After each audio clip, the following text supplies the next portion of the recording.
The first sign was silent. Finn stared with boredom at the wall of security monitors. 12 screens showing 12 empty, silent corridors. A symphony of stillness and rot. It was past 2 in the morning, and the only sound he could hear was the faint hum of the monitors and the thumping of his own heartbeat. He had taken this job for the cash. One security shift at the abandoned St. Jude Mental Hospital, just 1 week before the bulldozers were scheduled to level it to the ground. What could possibly go wrong? His eyes locked onto monitor number 7, the West Wing corridor. A rusted wheelchair sat right in the middle of the hallway. Finn blinked. He was sure that 5 minutes ago and the chair wasn't there. Maybe he just hadn't noticed it from the start. He shrugged his shoulders. But then it happened. The wheelchair, slowly and on its own, began to move. Its wheels turned with a faint squeak against the cracked flooring, rolling gently toward the darkness at the end of the hall, until it vanished from the camera's view. Finn sat up straight. The blood in his veins ran cold. It had to be a draft. Or maybe the floor was sloped. There was always a logical explanation. The previous guard, an older man with nervous eyes, had told Finn with a smirk as he handed over the keys.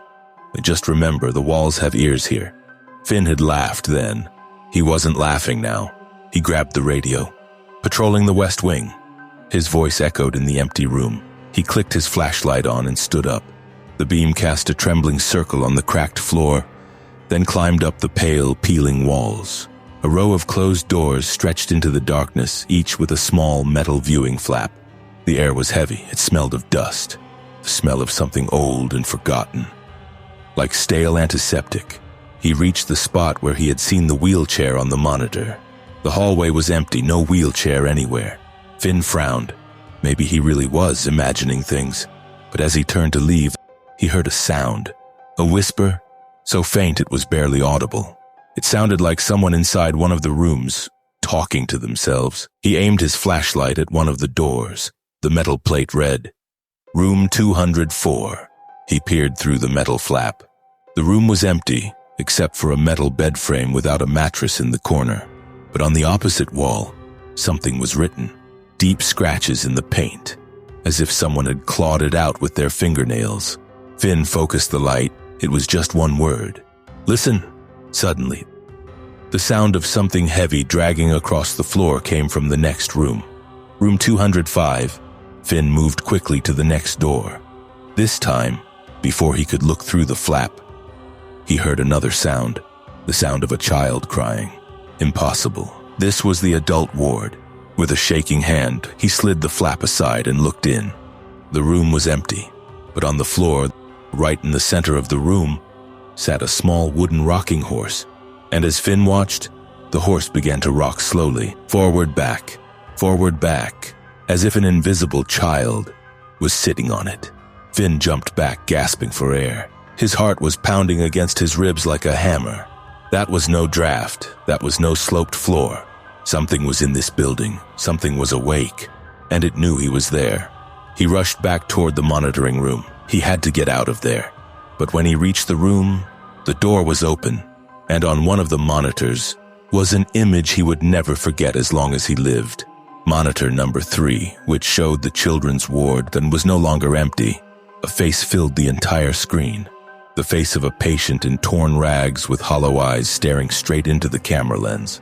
It didn't move, it just stared. Terrified, Finn spun around to check the real hallway. The hallway was empty.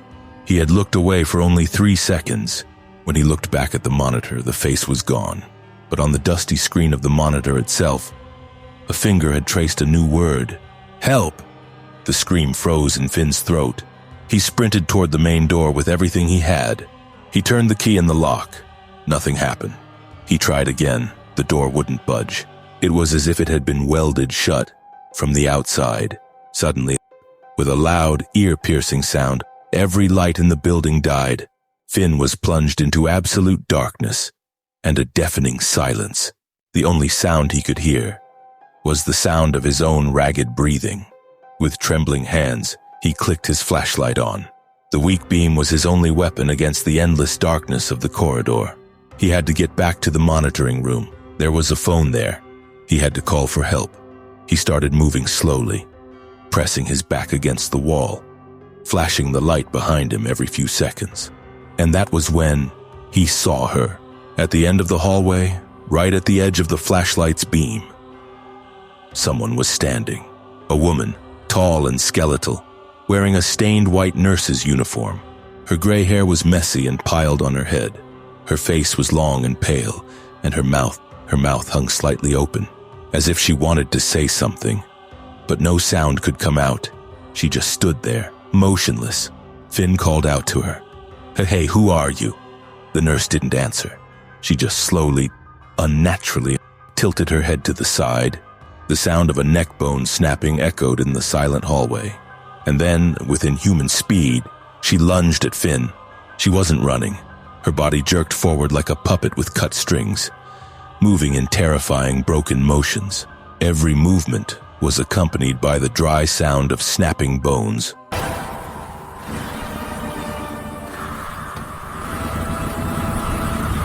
With a scream of terror, Finn ran.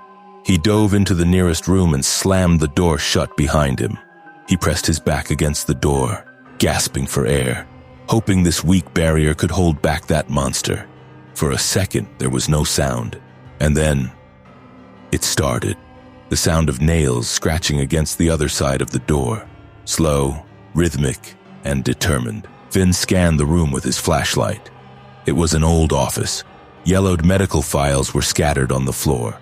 He picked one up. The patient's name was crossed out, but the doctor's notes were still legible. The notes spoke of physical and mental abuse, of unnecessary shock therapies, of suspicious injections. And one name appeared over and over again in every file. Head nurse Elvira Haig. He found an old group photo taped to the wall. The hospital staff. And in the center of the photo stood a tall, skeletal woman. With that same long face, that same uniform, Nurse Haig. On the back of the photo, written in a hurried scrawl, it read, "She tortured us, so we stopped her." October 21st, 1968. The night watchman saw everything. Suddenly, the scratching stopped. Finn held his breath. A whisper came from the other side of the door, but wasn't the nurse's voice. It was dozens of voices, voices of men and women overlapping, repeating one phrase. "Come out." Finn knew he couldn't stay there forever. He had to find a way out. He opened the door with caution. The hallway was empty, but the air felt heavier, as if dozens of invisible eyes were watching him. He moved slowly toward the monitoring room. When he reached the turn in the hallway, what he saw froze him in his tracks. The hallway was no longer empty, it was full. Dozens of translucent ghosts of former patients, in torn clothes with faces twisted in pain, stood in the corridor. They didn't move, they just stared at him. And then, all at once, they reached their hands out toward him. The whispers started again, clearer this time. "She is coming. You have to stop her." From the crowd of ghosts, Nurse Haig emerged. But this time, she was holding something. A large metal syringe with a needle browned by rust. The cloudy yellow liquid inside was bubbling. She moved toward Finn with those same broken, bone-snapping motions. The ghosts of the patients parted ways for her. Finn backed away. He was surrounded. Suddenly, his eyes landed on the red fire alarm box on the wall at the end of the hall. The previous guard had told him that this was the only system still connected to the city's main grid. A chance, his only chance. He started running with all the strength he had. The ghosts of the patients tried to block his path. Their cold, transparent hands brushed past his face. They didn't want to hurt him. They were desperate. They thought he was that night watchman who could have saved them. Finn pushed through them. Nurse Haig was right behind him. He could hear the wheezing sound of her dead breath. Finn reached the box. He smashed the glass and put his hand on the lever. Just before he pulled it, he looked back for a split second.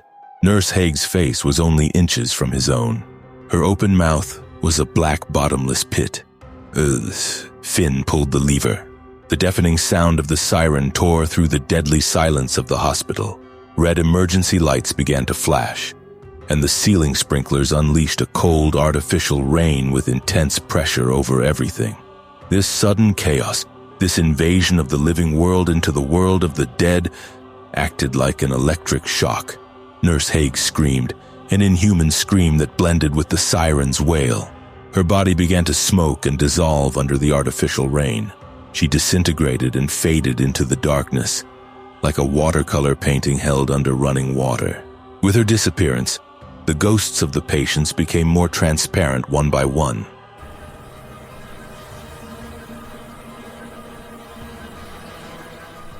And with a look that seemed like a mix of gratitude and sorrow, they vanished. It was morning. Finn, wet, exhausted and shivering, sat at the main entrance of the hospital. The locked doors were now open. Outside, fire trucks and police cars filled the grounds. His boss walked toward him, his face flushed with anger. "What did you do? Do you know how much this false alarm costs?" Finn slowly stood up. He looked into his boss's eyes, and for the first time that night, he smiled. A tired smile. "I finished my shift."